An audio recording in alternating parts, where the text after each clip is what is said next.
Good morning. Good morning. Good morning. Good morning. And happy hump day to you.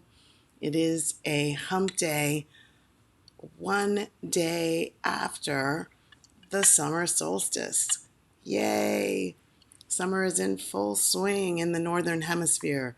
Yabba dabba do. Many blessings to you. It's great to see you. I'm going to take a sip of water, so bear with me for a second. Hi. I'm Dr. Valerie Renee Shepherd. I'm coming to you live from the Hartley Center for Mindfulness and Self-Mastery. I'm in a different environment today. I was planning to be outside, and I went out there and I saw the landscape people getting ready to do their landscape thing, and I thought, meh, no, I don't think I want to compete with the blowers and the clippers and the. So I thought it might be better to just hang out inside just in case. Now, we shall see if my intuitive sense of being inside being better is on the target for this moment. But I'm really happy to be here. I appreciate you joining me live. Hello, people out there. And if you're watching the replay, please remember to put hashtag replay so I can answer your comments and um, uh, answer your questions and respond to your comments. I'm very grateful to be here every Wednesday. This is a Wednesday morning tradition. Yay! Hello there. And if you're here live, I would love it if you would type in a comment. Let's see, for this morning, how about what's your most, the thing you're looking forward to most for your day? So for me today, I'm looking forward to this is one of my favorite things on Wednesdays, but I also have an interview this afternoon on a podcast. So I'm very much looking forward to that, and I hope you'll join us. We are posting it on my. There's a live link. You can watch it on YouTube, and we've posted information on my pages, and I'll add some information to this. So I'm pretty excited. So I hope you'll join us. So the Hartley Center for Mindfulness and Self-Mastery. So self-mastery is all about mastering you in your life so that you can exquisitely manage whatever your life brings your way. And the whole premise with self-mastery, the whole premise is that your life is about you. And the way you get the most out of it is to master the way you show up in your life as the person who is the master and commander of your life. No one else is doing it. It may feel like that. It may look like that. In fact, that's really what we're trained, right? We're taught to focus the most on everything that's going on out there. All those people out there, all those people over there, if they would stop doing this, if they would do more of that. Like, that's what we're taught. The external perspective as a way to have what we want, to be in peace, to feel fulfillment. Like, I remember when I didn't know what I know now. I remember when I was ignorant to the true ways of the world, like the laws of the universe and the true way the world works. And it was not what I thought, and it was not what I had interpreted, and it was not what I had been taught. And that's not to denigrate any of the teachers or any of the people with whom I was traveling through my life. That's not about denigrating them. It's about acknowledging my power that I didn't even see I was exerting, that was actually getting in my way. And so this whole idea of like the way I do me is what's really dictating what shows up. It's very mystical. It's also rooted in universal spiritual law. They are happening 24/7, 365, whether you know it or not, whether you like it or not. whether you understand it or not. And here's the biggest one, whether you even believe it or not. Universal laws don't care. Gravity couldn't care less whether there are some scientists out there who still don't believe it's working. It's just doing what it does. And it didn't only start doing it when some scientist figured out a scientific formula for it. No, it was always there. We had an opportunity to quote unquote figure it out, and we did. Hallelujah and amen for that. So this thing, self-mastery, that I'm a zealot for, is pretty important. There are 3 pillars: self-awareness, self-acceptance, and self-love. They are the means through which you improve your self-mastery. They're the means through which you ensure, like you're absolutely positive, that you are creating the life of happiness that you desire and you deserve. So I'm glad that you're here on this journey with me. I'm really grateful to share the things that I've seen work with my clients and my students at the University of California, Irvine, and my students in my online programs. It's really awesome. I have these replays. Once I do these live on Facebook, we share them, and I upload them to my YouTube channel, youtube.com/Valerie Shepard. There's a whole, all 100 and, well, not all of them. I'm a little behind in uploading them, but they all end up there eventually. So you can go and watch them. And when you're watching on the replay, again, #replay, right now I have this Grow in Self-Mastery, Flow into Bliss 7-day challenge that's going on. If you missed this one, no sweat. We're running them several times a year, so hopefully you can get in on the next one. I can't promise there'll be one in July, but we'll see what my team wants to do. And if you come over to the Bliss Collective, you can play with us in these activities every day. Because in the Bliss Collective, we're tackling this stuff every day. So I will tell you, people ask me, how do you decide what you're going to talk about? So sometimes, outside, there it is. The blower just started. My intuition. See, isn't it beautiful when you can listen to yourself and trust yourself? Like I write in my book that I heard myself all the time. There was never a time when I feel like I was not getting a message from the divine self. And still, I wasn't listening. So that wasn't about the messages not being there. That was about me not tuning in, not being responsible to myself, to pay attention to myself. So I can hear it a little bit, but it's not bothersome.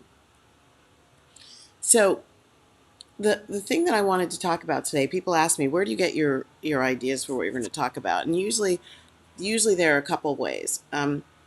People I work with give them to me. So sources or things that I talk about with clients and students, I go, this feels like it's important. I'll bring it up in the Hump Day Happy Chat.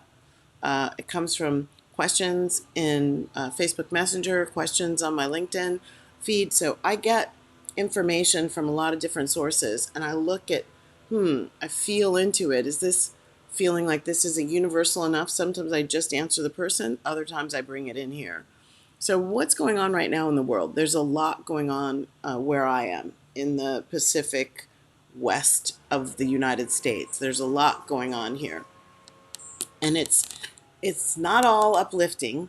It's not all what you might consider, wow, this is good and fun. What a great way to spend the summer. It's not all of that. And so being happy is about how well you manage the unhappy periods. I'm going to say that again. It didn't always land for me that this is what was really going on.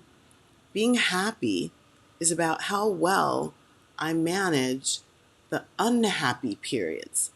See, I had no trouble being happy when everything was going great. Yeah, thumbs up. loving life. Look at all the good juju that's showing up and everything that's happening. And when that good juju didn't show up, wasn't available to me, disappeared, I was like, uh, mm. And my vibration would drop. My anticipation of good things would drop. My shoulders would cave, and I'd have this face on a lot. As I was trying to, people thought this face meant I was angry. It didn't. This face is the face of mental processing around what's going on to try and understand it. Why do I want to understand it? So I can influence it, so I can change it. So I would have this kind of face. What's going on here? How do what's the matter? Ugh. Usually this frustration or frown was turned inward, had something to do with how I believed I was letting myself down, how I was frustrated that I couldn't figure things out, especially if I looked at other people and they had it all together. It usually was about that sort of a inward turning anger, frustration. There are psychologists, there are arguments that depression is that. It's anger, frustration, sadness, weariness turned inward that basically says we're never going to figure it out. It's never going to change. I'm not strong enough. I'm not smart enough. I'm not intuitive enough. I can't see my way out. So I'm going to take a way out. So this whole idea of sort of managing fear, stress, upset, anxiety, overwhelm that comes specifically from things not going the way we want. The title of today's Hump Day Habitat is, Are you ascending or descending? Are you ascending or descending? And I had a lot of people talking about all of the ways that they're spiraling downward. They didn't say I'm spiraling downward. That's the prognosis I put on what I understand of their situations. They're in a downward spiral. They're in a loop that's taking them into the abyss. So when I think of downward spiral, one of the things that has come up more than once when working with my clients and students is this idea of the dark night of the soul. I want to read you a couple of poems I like about it. This one's from Khalil Gibran. He was a 19th century, late 19th century Lebanese American poet. He was a visual artist. He didn't call himself a philosopher, others did. One may not reach the dawn save by the night. One may not reach the dawn save by the night. Here's another one. Rainier Marie Rilke. It's got a much longer name than that. It is a male, a contemporary of Khalil Gibran, late 19th century, this time an Austrian poet, and he's considered to have a real intense level of prose. He's also thought of as a mystic.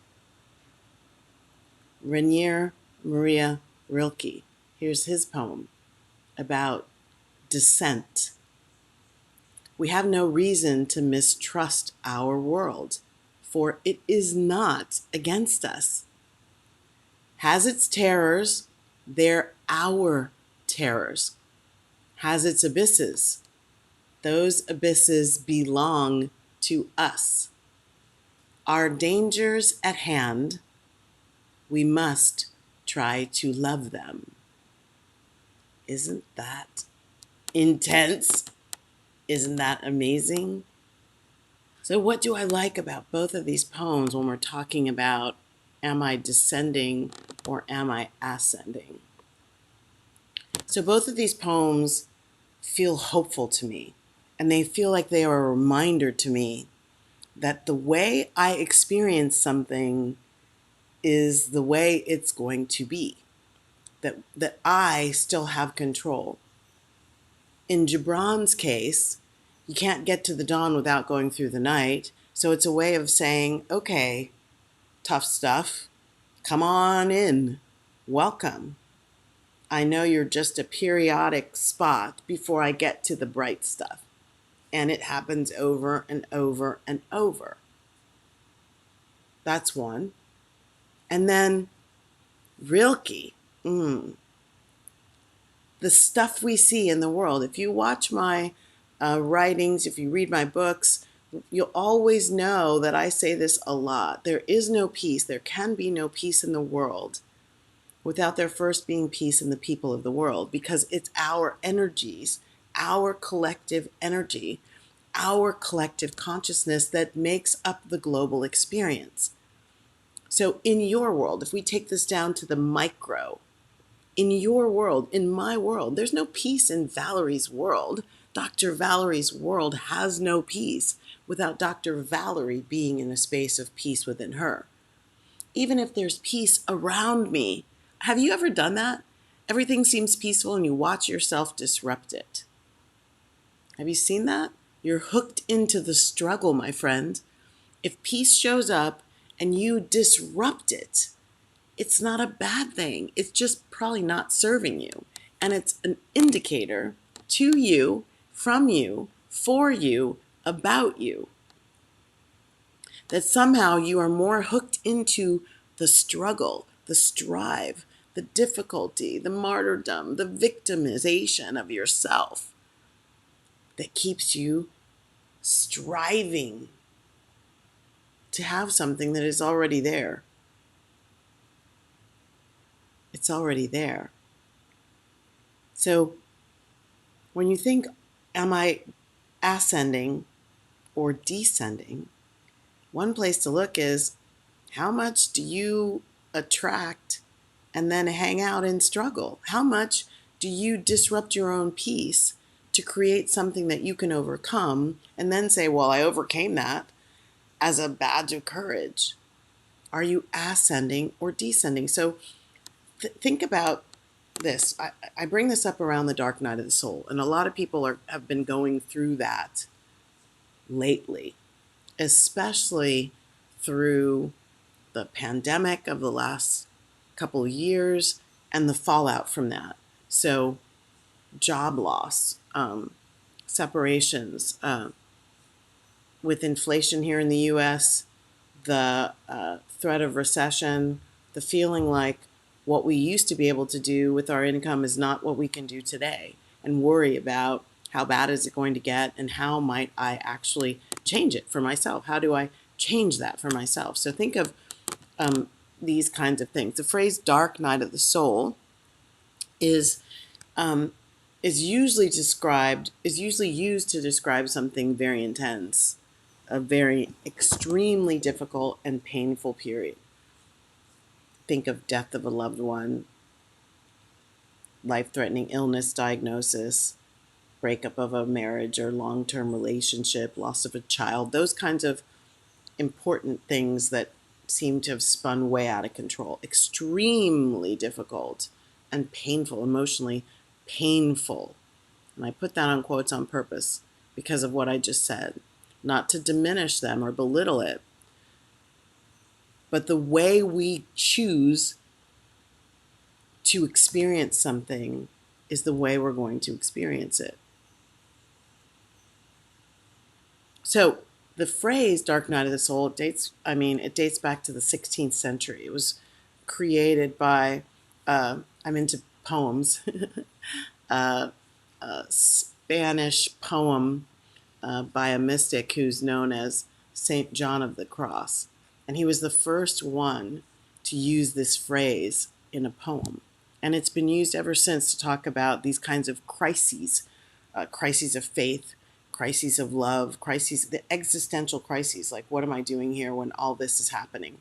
And I remember for myself, I don't know that I would have ever called it a dark night of the soul, but I was in a period where I was questioning, why was my life my life? What am I doing here? If this is all, if it's just a chase for money and power and things, and I had lots of shiny things, and I traveled and I drank great champagne, and I mean, I had things that I thought were supposed to make me absolutely the most happy person in the world. That's what I was taught. I got all those things, and that ain't what happened. I don't know if this is your experience. I've heard from a lot of people. They characterize that time for themselves as very empty, as very flat, as very unfulfilling, as very disappointing, sort of like a major letdown after decades. For many of them, even if you're young, it can be your entire life has been spent toward this path. And when you get to that thing, like I get my degree or I land that great job, and I'm kind of like, what? I start my business and I sell my first client, and then it's kind of, that wasn't that great. Oh, now what? And that's where I was. So this period of questioning, like I felt, I don't feel like, I've never labeled anything that I felt as depression. I felt down for long periods where I just had very little energy, felt very lethargic, um, very unmotivated. Like, I don't care. Like, it really, I could feel that coming out of my mouth too many times. Well, I don't care. Oh, I don't care. What do you want? I don't care. That even the simplest of tasks was like stressful. Felt like I just couldn't do it. I've had those periods. Clinically, that's probably considered depression. I just never called it that. So this idea of dark night of the soul, and it doesn't have to be that bad. It could just be I'm under stress, and it's because I'm doing a measurement of what is versus what I really wanted. What is versus what I intended. What is versus what I was working toward. What I contributed my blood, sweat, and tears. It's kind of a harsh way to put it. What I contributed my magnificent um, energy to creating. And what has been created falls short of my expectations. Falls short of my expectations. So stress, because this idea that we were holding on to and that we were so sure was what we wanted and what we were creating, hasn't really come to fruition. Boy, oh boy. I can tell you about many of those. Many of those. And I bet when you catalog where you are with your experience of life, there are probably a one or two for you as well, right? One or two.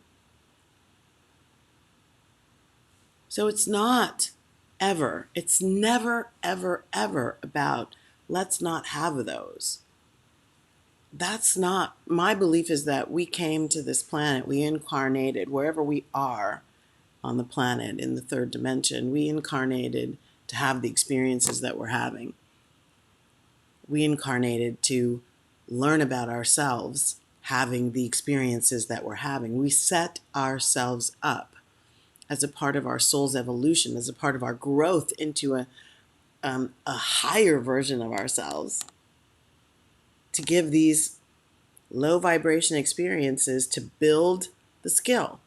Like, I was an NCAA Division I track and field conference champion. I played soccer for almost 20 years. Like, I am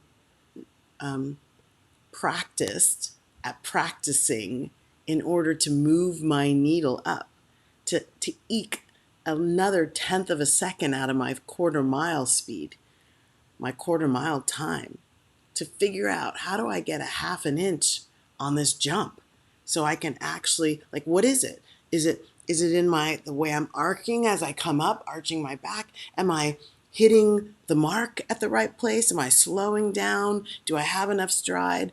I'm used to doing that.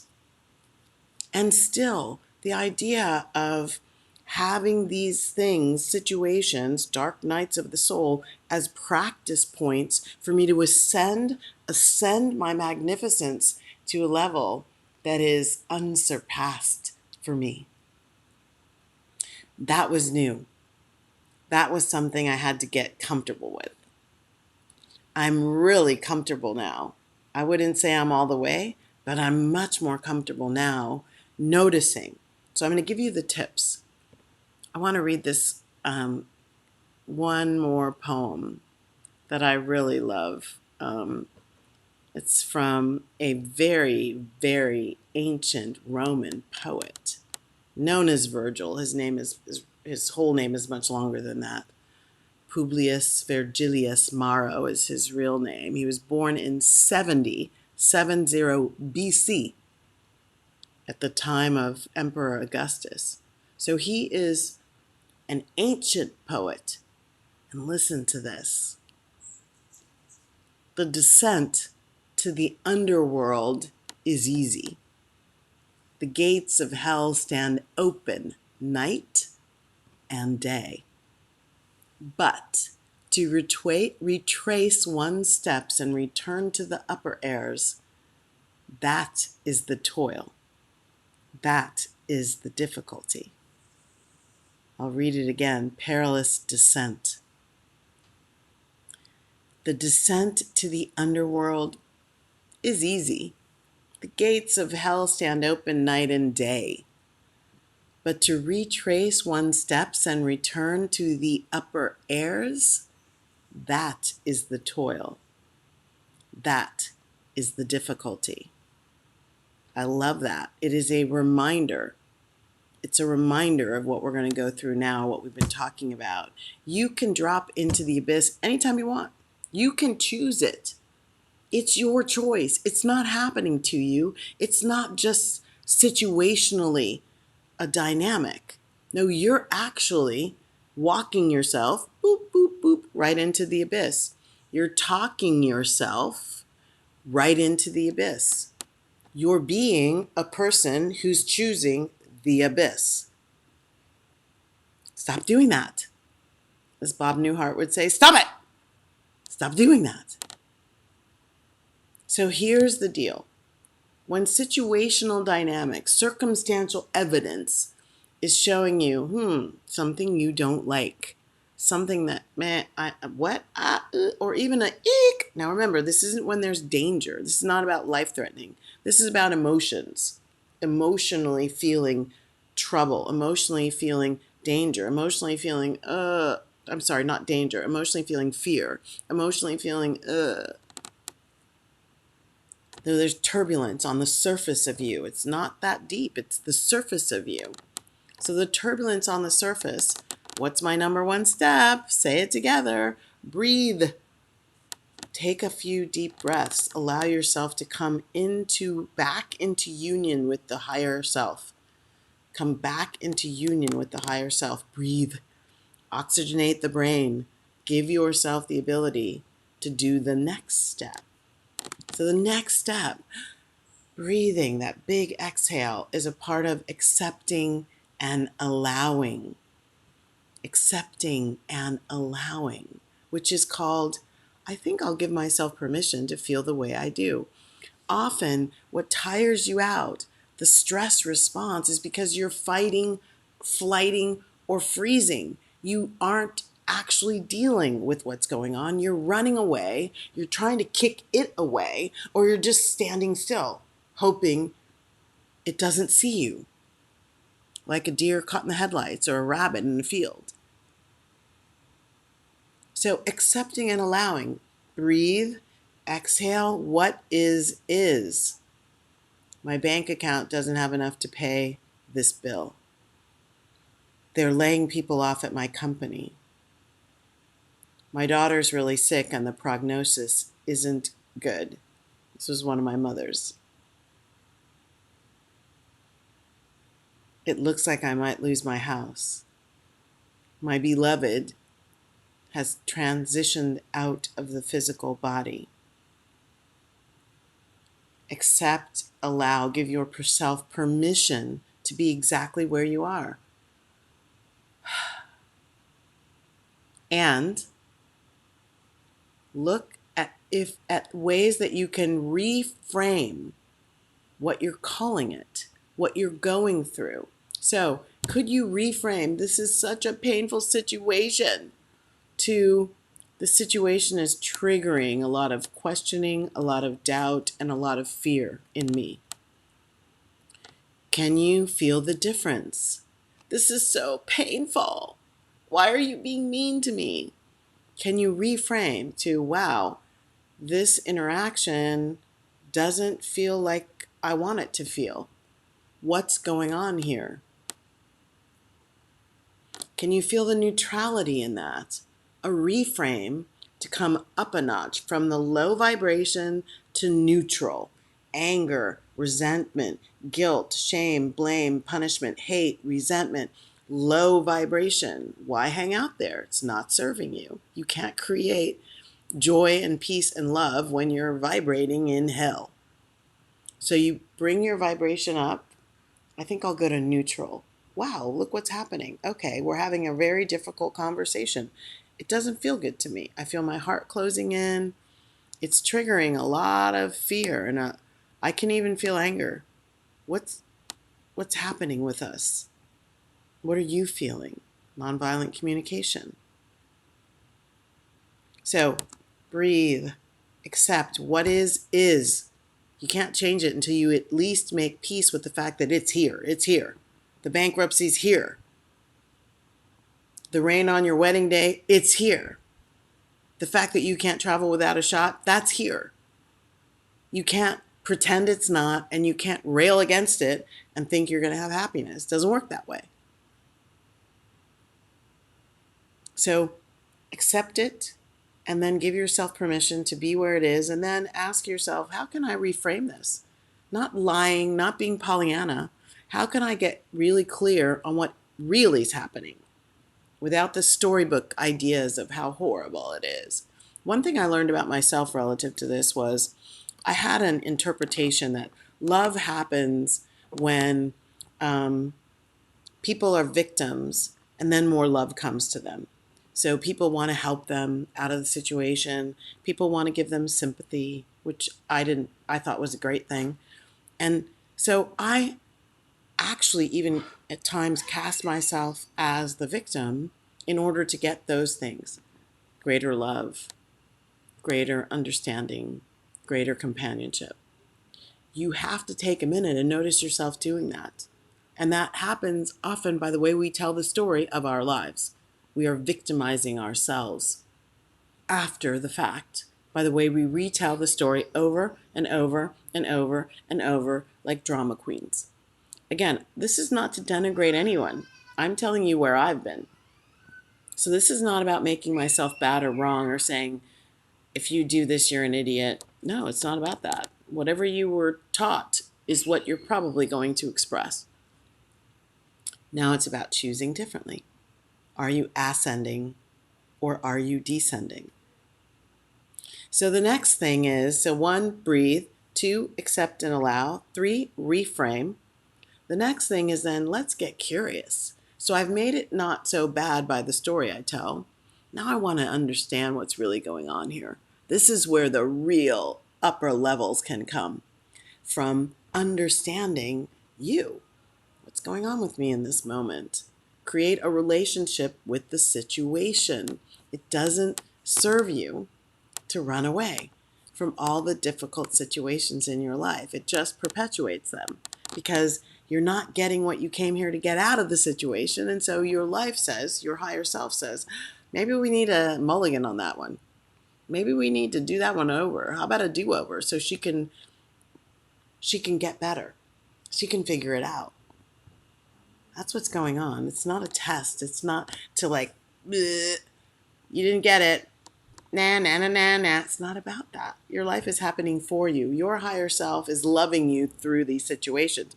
It's actually an act of love that your higher self is going, I think we need to deal with resentment some more so that you can be free of the way you typically respond to it, which is actually taking you down. Hi there. Please type in the comments. Let me know who's out there. I'm so grateful to have you. Many blessings. We're talking about how you navigate the dark night of the soul. So Your higher self is loving on you when these things come up. So getting curious about them, I wonder why this showed up, what it's here to teach me about me, from me, to me, for me. It's not about learning about them. People talk to me, I can't trust people. No, the person you can't trust is you. Like, they're going to do what they're going to do based on who they think they are and how they learned and whatever their experience is, whatever their history is, whatever stories they tell, that's going to be about them. Of course you can't trust them. You don't know them. You're supposed to be trusting you. The messages that come from you, about your life, about how you should relate to others. So remember, I told you at the beginning, I wanted to be outside today. But when I went outside, I could see evidence that there was going to be noise later. So I chose to be inside. And the noise didn't start right away, but it ended up showing up. So listening to me, trusting my intuition, that still small voice, when I stood outside getting ready to get set up and something said inside. It wasn't a long sentence. It was just a nudge inside. And so I listened, and I'm grateful, and I benefited. So this creating a relationship with the situational dynamics in your life, get curious. Wonder, what's my opportunity to go higher into my higher self? Are you ascending, boop, or are you descending? Boop. In this situation, in the situation of dark nights of the soul, in situations where you're overwhelmed with stress and anxiety, I come from a different place. So one of the things that I say is, you might let yourself isolate a little. And by that I mean, I wouldn't go around telling my story to all my friends and family. Why do I say that? Because they're not where you are. They're not you. Even though my brother and I were raised in the same family, our interpretations of what happened in situations that we were both in at the same time, our interpretations are different. Why? Because we're different people. So even those people who love you deeply don't necessarily align with who you are and are not necessarily going to see things the way you need them to be seen in order for you to feel supported. So you might spend a little time alone, beware of other people's opinions, allow yourself to meditate, allow yourself to use affirmative prayer to help support yourself to go to the higher ground.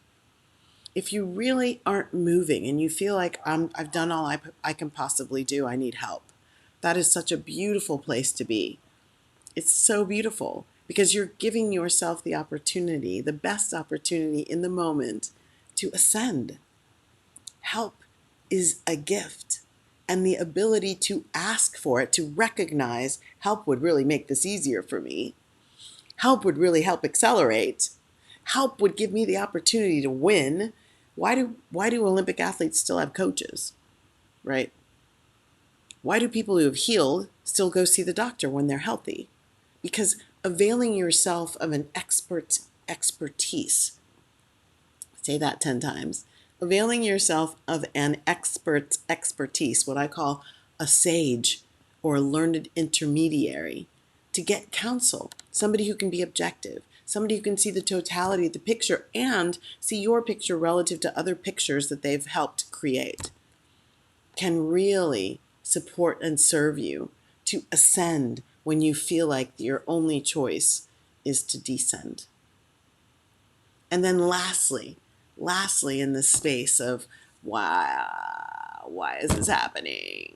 This feels horrible. How did I get here? When you're in that space and it feels like you've been there, you're there and you want some things to do to make yourself feel better. So one of the third pillar of self mastery is self-love. And so I encourage and invite you to nurture yourself while you're going through these difficult times. Whatever that is, I would encourage you not to choose false elixirs of feel good, like shopping, gambling, sex, money, drugs, alcohol. So when I call them false elixirs, I mean they can give you a high, they can give you a way out, but they don't really help you solve the problem. They're escape. They're part of the fight, flight, freeze method of dealing with your life circumstance. So in Dark Night of the Soul, I would say those false elixirs of feel good, I talk about those in my book, should be off limits. What should be in, maybe I don't like should, but what you have an opportunity to choose are things that really support you. So double down on your gratitude practice. What is there to be grateful for in the midst of what feels pretty shitty? Double down on laughter. You'd be amazed at how laughter can help you shift a negative vibration into a positive one, can change the physiology of your body, can treat pain and all kinds of other things.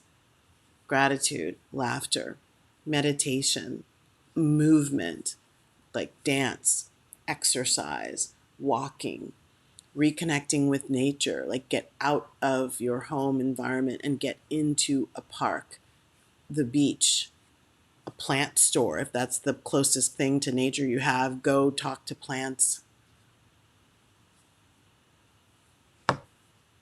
It is not your destiny to have the dark night. It is your destiny to realize your own ascension is your own ability. It's already in there. You just have to activate it. You just have to be it. You get these opportunities to remind yourself, I know how to do this. I was born with it. That's the truth. You came into the physical body endowed with your higher ability. That's your superhuman power. All you have to do is activate. Like Buzz Lightyear, push your button, go for it. Thank you, thank you, thank you so much for being here. I'm Dr. Valerie Renee Shepard. This has been the Hump Day Happy Chat. The question today was, are you ascending or are you descending? I always close the Hump Day Happy Chat with the Karanai Metta Sutra from the Buddha. May all beings be peaceful. May all beings be safe. Your highest place of safety is remembering the truth of who you are. May all beings be happy. Yay! May all beings awaken to the light of your true nature. And may all beings be free. Yay, yay, yay. Many blessings. Thank you for joining me. I would love you to help me create more of a ripple effect. Like, send the message out to serve and support others who are going through their difficult times. So if you could share this, thank you so much. Many blessings. See you next week. Bye now.